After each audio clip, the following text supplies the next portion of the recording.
So welcome guys, in this video we are going to be installing a ATOTO system on the 1994 300CX 2+2. Here I'm disconnecting the battery just because, you know, we're going to be working with the grounds positive and all that kind of stuff. We don't want to trip any fuses or anything.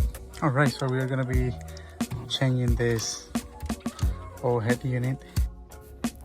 Here are the 4 screws that you need to remove so you can free the bezel from the center console. So I already went ahead and took everything out. Get the wires here. I'm going to be cutting this right here and splicing them into the new harness right here for the new radio.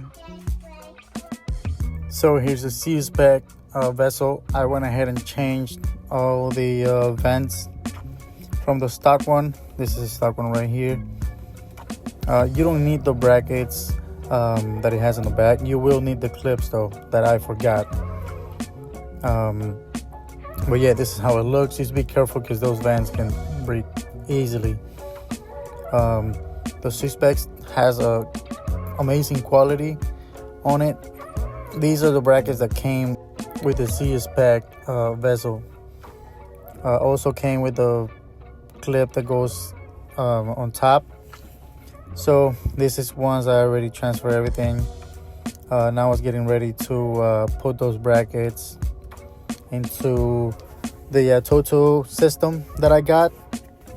And yes, all I gotta do right now is tuck everything in, set up the microphone, camera, and everything else that I wanna put in it. Yes, this ATOTO system comes with the reverse camera. I just went ahead and got it all tied in. I haven't set that up yet, and I don't think I'll do it anytime soon. This is just for getting the radio installed. Here I am putting the brackets in the ATOTO system. These are the brackets that came with the ATOTO system.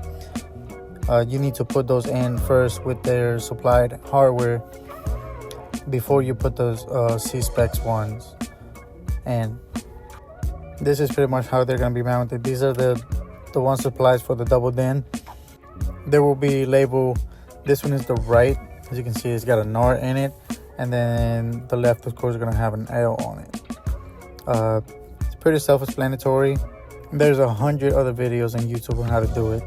So that's pretty much what I did. This is the end result. This is how the unit is looking so far. I like it, and I'll be posting videos on the sound. Thank you for watching. Like, comment, subscribe, whatever you want to do. I appreciate it. And we will see you in the next one with another install.